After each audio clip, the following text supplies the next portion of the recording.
Welcome back to the Now Morning Show, guys. I'm Kimberly D'Souza, and we're going to be touching on a very sensitive topic at this time. We're going to be talking about suicide. Now, at a recent Joint Select Committee, it was revealed that the suicide rates locally have been increasing. And so with me this morning, just for us to delve a little bit deeper in this topic, of course, is a therapist, Mr. Sule Joseph. And of course, we have a survivor of suicide, Ms. Latoya Rigaud. Good morning, and thank you so much for joining us here on the Now Morning Show. Pleasure to be here. Now, Mr. Joseph, I'm going to start with you. What are some of the reasons that someone may attempt to take their own life? Well, one of the first misconceptions is that persons generally feel that someone chooses to take their life, and the opposite is actually true. When persons reach a point of suicide ideation, thoughts about suicide, that's what we call it, it's usually because they feel as though there are a lack of options, that there's no other choice, that they've been backed into a corner. And oftentimes you hear people talking about feeling in a very dark space with no windows, no rooms, just them alone against the world. So that usually when you're in that space where all hope is sucked out and you feel as though there are no other choices, suicide becomes a viable option, the only way out. All right. Now, Ms. Rigaud, I believe you may have been in that situation as well. Yes, you attempted, but you're here with us, and we're happy for that. But how did you pull yourself out of that darkness and realize that you wanted to live again? I had a friend who would have reached out to me in that moment where that particular day I was about to take my life, and she happened to call at that moment and would have found me on the highway and pulled me out of the car.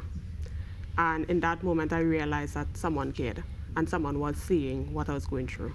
Right. And so from that point, I was able to pull myself out by knowing that there's somebody who cares, because in that dark space, you think that there's nobody there and there's nobody who cares. And I started working on me to come out of that space. Right. Now, when you say starting working on you, is it that you read books? Is it that you found more activities to do to kind of fill your time? I went into professional counseling. Well, I was dragged into professional counseling with my work EAP program, and through working with the psychologists there, I was able to do more self-esteem work and self-awareness and self-love. And so with that, I was able to pull myself out of that space. Amazing. Now, Mr. Joseph, like I said, we had a recent GSC and they're seeing an increase in numbers. But one of the trends they're also noticing is that the mortality rate is higher in men than women. What can be some of the causes for this? Well, at the risk of sounding, misogynistic, men tend to be a bit more pragmatic in their approaches to things. And so usually some of the methods that men choose are very permanent type methods. They tend to be a bit more violent as well. So usually when men make that decision, they choose, as we tend to put it, or they feel as though they're in this corner, this box, where there's a lack of options. Usually the methods chosen by men tend to be a bit more definite. You'd see more things like guns and so on, and more definite hangings and so on, more definite methods by men, whereas women tend to take more, maybe more indirect type methods, yeah? So that's one of the main reasons where you tend to see a higher success rate, if you want to call it success, among men who attempt suicide versus women who may attempt more often, but are less successful usually. Right. Now, Ms. Rigaud, for anyone who's looking now and they're having suicidal thoughts, any words of advice you can give them? You are not alone. There is always someone who's there who can help. And I know in that space in your mind, it's like there's nobody there who cares and you just want to care about yourself in that period. And society often looks at us as being selfish when you do these things. But in that moment, you feel alone, but you're not alone. There are people who care about you, and there are people who will miss you if you do this. So don't. There's more to life. It's just a season. It's just a period where you feel like you're backed up against the wall, but you can overcome it, and you can live. I'm testimony to this. Wow. Now, is suicide something that you battle with constantly? Is it like addiction where there's always something nagging at you, or is it a constant move in terms of constant therapy, constant support, that sort of thing? For me, at times the thoughts will come, but because I have learned to overcome it and I've learned to speak affirmations to myself, when these thoughts come, I just speak affirmations, or I get my mind distracted so that I don't entertain the thoughts anymore. So I would say it's something like an addiction, but with time and with practice of constantly being positive, it's manageable. Good. Nice. Now, Mr. Joseph, what are some of the resources available to someone who may be looking on right now and they're having those, suicidal thoughts? The thing is, when we think about resources, we often go to a place of, we need to find somebody who is unreachable or unattainable. And the truth is, you can turn to the person next to you, right? Say something, anything, just to somebody, anybody. Of course, there are the professionals. Yeah, so you would have psychologists, social workers you can reach out and speak to. There's a national hotline, right? Lifeline, you can reach out to Lifeline. But it doesn't have to get that far. Speak to anybody, friend, colleague, anybody, just anybody. I think as a society, we are very pro-life, and we would not want to know that there's anyone who is contemplating ending their life and not do something about it or seek support. And in that space where people feel as though they're locked in a dark room, they're looking for any semblance of light, of care. And as Latoya pointed out, for her it was this friend who kept nagging her and showed up at her in the incident and kind of pulled her out of it and took her to get assistance, which again for her would have been a spark of light in a very dark room. And so that I'm saying, reach out to anyone. Mm-hmm. Now, sometimes we often talk about these symptoms, right? But sometimes we have very, very happy people who you never see it coming. Ms. Rigaud, you're laughing. Were you one of those people who maybe your friends didn't see it coming until she got that phone call? Yes, I was. Right. So I'm usually nicknamed Smiley because I like to smile and laugh a lot. So I hid behind that. Masking. So they never suspected, work never suspected, family never suspected, because I kept smiling, I kept laughing.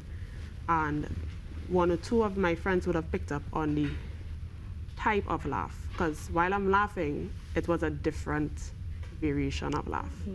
And so they picked up on that particular laugh and they were like, something is up.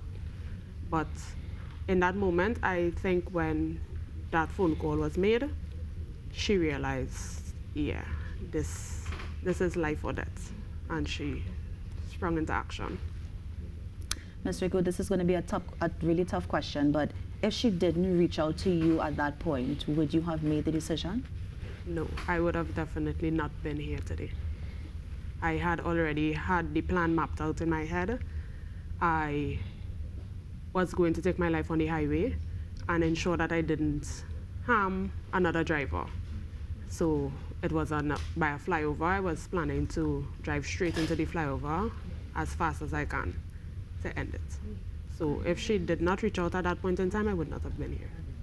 And how long ago that was? That would have been in 2019. But on the flip side, are you glad that you're here? Yes, I am. Wow, Yeah. that is crazy. I mean, Mr. Joseph, we were talking about symptoms, right? Ms. Rigaud was very happy, very smiling, very smiley. What are some of the other things we can look out for if we suspect someone may be at risk? Well, what you want to look for is some of the obvious ones. There are drastic changes in behavior. Yeah, so changing in eating habits. Maybe the person is now binge eating more, or eating less. Prolonged periods of sadness. Maybe you may not think it's depression.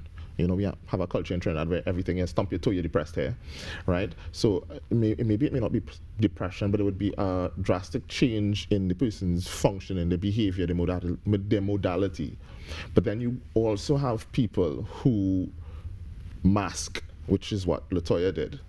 And you use a smile, because we are a happy people, right? You use a smile to hide behind And so what you would also want to look for is somebody who's always smiling sometimes at things that just don't even make sense. Why are you smiling at that, you know? They say something that is sad in their lives or something that should be something that would require retrospect, and they may smile at it and laugh. You may have a difference in laugh. They may have a slight difference, as Latoya was pointing out. Yeah, I might have a different laugh, so that people who are close would notice that's not your regular laugh. What's up with this? Yeah, so you wanna pay attention. You would notice that there are cues, there are things, there are little differences, just little subtle changes sometimes to the functioning. For persons who you know may be going through a hard time as well, and you've heard them in the past talking about, maybe it might be casually, you know, my life's so hard, I feel like sometimes I could just end it, yes, and it's just said casually in this joking manner. That's something to pay attention to. Those are friends you probably should just check in on, not to see if they're alive, but you know, just check in just to see how things go, and every now and again send a message. Even if they don't respond, just having somebody there who harasses you or who checks in on you from time to time can make a difference in this dark room. Wow. Now, Ms. Rigaud, you mentioned EAP, and EAP is from the company's perspective. I know that we do have a stigma against people who have attempted suicide, and of course there's also the religious aspect. Did you get any flack from family members, from work, or anybody about that decision? Well, with work, they didn't know. And my friend would have directly reached out to the EAP persons to get the assistance.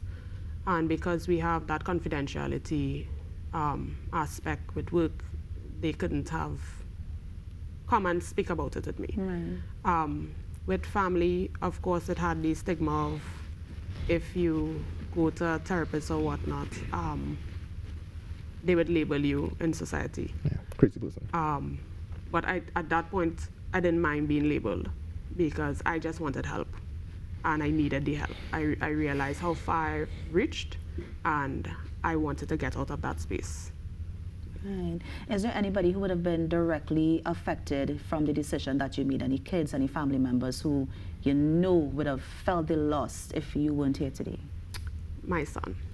I have a son, he's now 10, so at that point he would have been around 7, 6 going on 7. So he would have definitely been affected. But in that space, I was not seeing him. Because in that room, you don't see anybody else but yourself.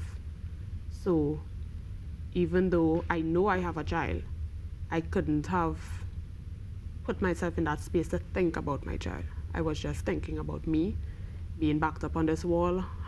In my view, I had no way of escape, no route, nothing that I can do other than ending it. Fortunately for me, that friend would have made me realize that there is another route and there is another way.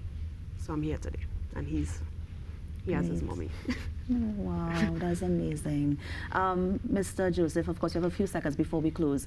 Any numbers, anybody that in case they're looking, you can specifically reach out to get that assistance?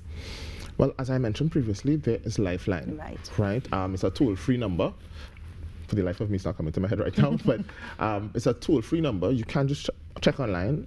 24/7, there's someone at the end of the line. You can call, even if it's just to say, vent. As you mentioned before, it's a dark room. You can't see anything, you can't feel anything, you feel no love, no light. Okay. And so you can't see anything outside of that. And if you reach out to these numbers. Right, okay. Yeah. Now, Mr. Joseph, thank you so much for joining us. Ms. Rigaud, thanks so much for joining us on the Now Morning Show. All right.